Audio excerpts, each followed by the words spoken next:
Alright, so it's got nothing to do with Duracoating, but we can call it a gear review if we want. Basically, what I want to do today is I'm going to go over my setup and loadout in my GoRuck GR1 for my upcoming GoRuck challenge, which is actually tomorrow night.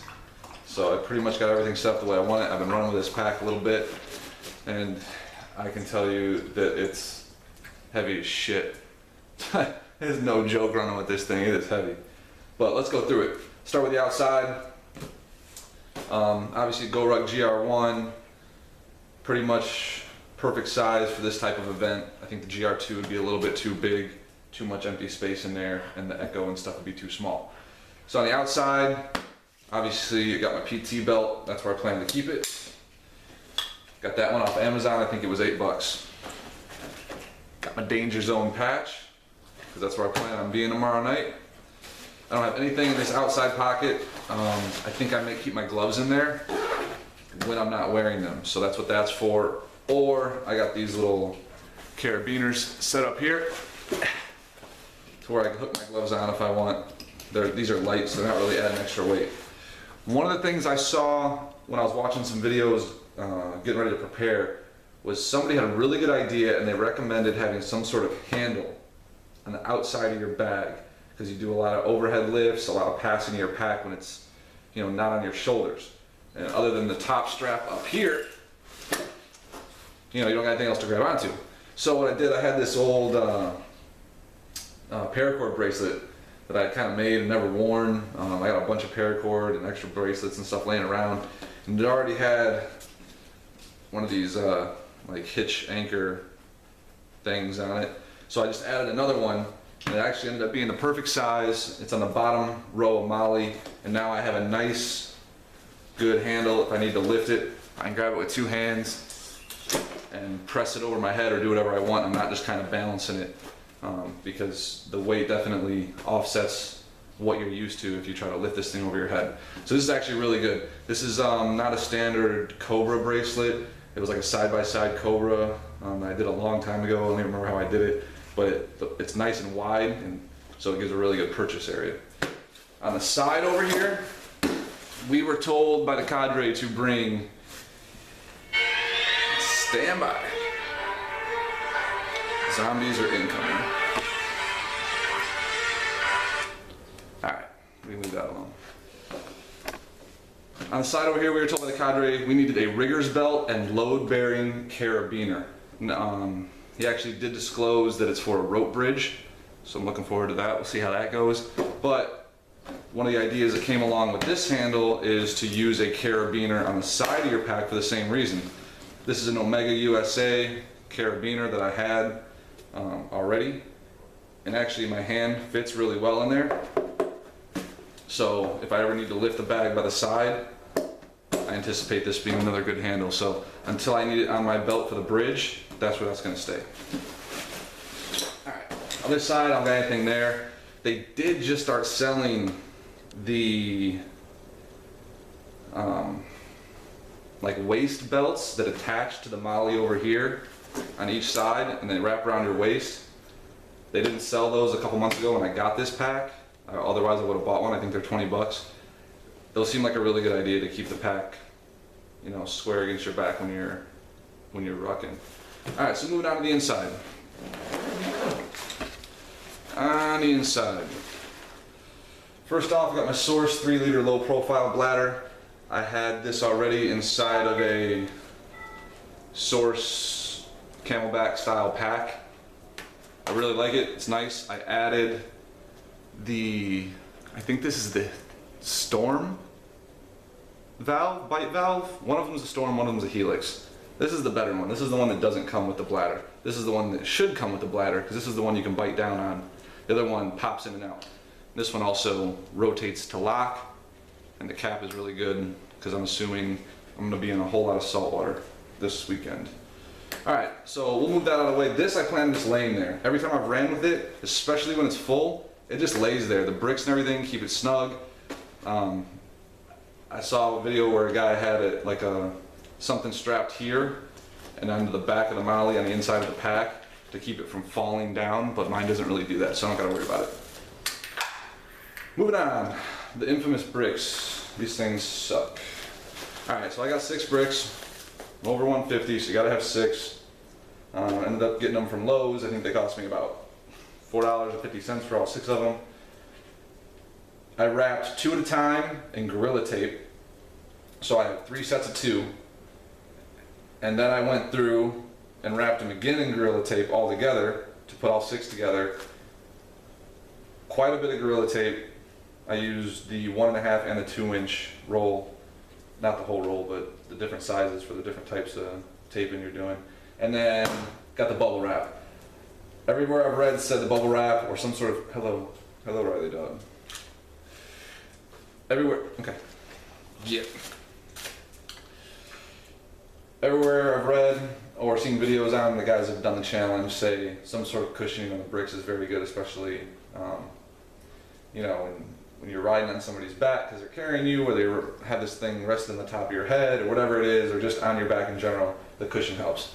I've been running with it, so I think some of the bubble has kind of been popped a little bit, but it's still fine. The bottom down here, I have a yoga block that I got from GoRuck when I bought the pack. This is an incredibly good idea. Whoever came up with this idea is a genius, because something to lift these bricks up on the higher up on your back and not on your lower back is huge, and this does a perfect job. The way I have the bricks set up, laying down, the yoga block laying down like this, I mean, it fits perfect in here. There's no issues, and I have a little bit of room on the side for my Pelican case. This is where I plan to keep some snacks, a little bit of money. I'm still debating on whether to bring my cell phone or not. I don't think it's worth possibly getting it destroyed. So I trust Pelican, but I also just got a new Note 4 that I don't feel like getting destroyed. So this is just going to be used to hold some random stuff. The straps here, these are actually, I think, mattress straps I had laying around the house, and that's why they're so long. They're supposed to like hold a mattress to a frame or something. I don't know. They're in a drawer. But I used these. These worked out perfect. Ran through the molly on the top, and they just hold the yoga block and all the bricks together. I do not have any issues with these bricks moving when I run. I haven't done a whole lot of dynamic exercises. I've done, I've stopped in the park on my practice runs and done the push-ups and the sit-ups and taken the bag off and done the crab walks and all that stuff. I haven't done crazy stuff like I anticipate us doing during the challenge, but either way, these haven't moved at all. I haven't readjusted the straps, I haven't readjusted the bricks, nothing since I started using this. So I think this is going to hold up just fine. I'll tighten them down a little bit, make sure they're good to go, and that's the plan. And that's really it. I don't plan on bringing much more. My rigger's belt is going to be in here. I'm wearing shorts, long sleeve Under Armour shirt, a t-shirt. I'm not bringing pants. I thought about bringing pants for the rope bridge, but that's just too much to carry. It's not worth it. I'm going to try to minimize it as much as possible. So my rigger's belt will go in here. That's just going to get strapped around my waist on running shorts. I don't really anticipate any other need besides the rope bridge, and I know the belt's going to hold me either way. It might be a little uncomfortable because it might slide a little bit, but I'm not too worried about that. As far as snacks go, all the research I've done says bring some, don't bring too much. So I got these, I don't even know how to say this, Nuun, N-U-U-N tablets. These are hydration tablets. They sell regular and they sell ones with caffeine in them. I'm going to put 3 or 4 of these into my bladder when I first start, and then I probably won't bring them with me. I'll probably just leave them. If I need to refill my bladder, then it'll just be water after that. But staying hydrated is really important. I'm lucky enough that we're going to have absolutely perfect weather. It's supposed to be like, I think 80 during the day, and then our event starts at 8 or 9 o'clock at night, and it gets to a low of 66 because I'm down here in South Florida. So perfect weather for the beginning of November. Looking forward to that. As far as some other snacks I'm going to have, I just pretty much hit up Vitamin Shop for this stuff. A couple ostrich sticks, basically Slim Jims made out of ostrich meat, high protein, low fat. And then a couple of these guys, because 8 to 12 hours overnight is a long friggin' time. So a little bit of energy gel. put a little carbs in your system, a little caffeine. And then a Quest bar, I love these things. What I'm gonna probably do is cut it up, put it into a little bag, and then put it in my Pelican so that I'm not opening this, taking a couple bites, and then shoving it back in my bag and have it get wet, and if it gets salt water on it, it's gonna be destroyed. So I want just little bite-sized things, and I'll probably do that with these as well, to where I can just grab a couple little bites of something if we have 2 or 3 minutes to gear down and catch some chow. That's my plan. So that's pretty much it. Like I said, I don't plan on overbringing. I don't want to carry more than I have to. So that's going to be it. As far as our team goes, I believe we decided on a dive belt for our 25-pound team weight, which will actually be really good. You can wear it kind of like a bandolier or across your shoulder or something. You can pass it off from person to person. You could probably strap it onto one of these packs as well. As far as the actual GoRuck GR1 pack, it's really expensive. Let's not lie. This is one of the most expensive backpacks that you're gonna be able to buy, especially given that it doesn't have an insane amount of features. There's not an insane amount of pockets. It doesn't have a huge capacity or anything like that. It's just a really, really damn good backpack. This thing is really friggin' nice. It's super heavy duty nylon, but it's not that type of nylon that feels so stiff and rigid that it's almost hard. I used this once or twice and it's really broken in already. It has a lifetime warranty. The guys over at GoRuck are gonna replace it or fix it if you have any issues. All the zippers, the pull tabs, the molly, I don't feel like anything's gonna break. And when you put this pack on, it rides high on your back. I mean, yeah, you wanna cinch the straps down nice and tight and raise it up a little bit, but this is a high sitting backpack. This isn't the type of pack that rides on your lower back, especially when you have weight in it.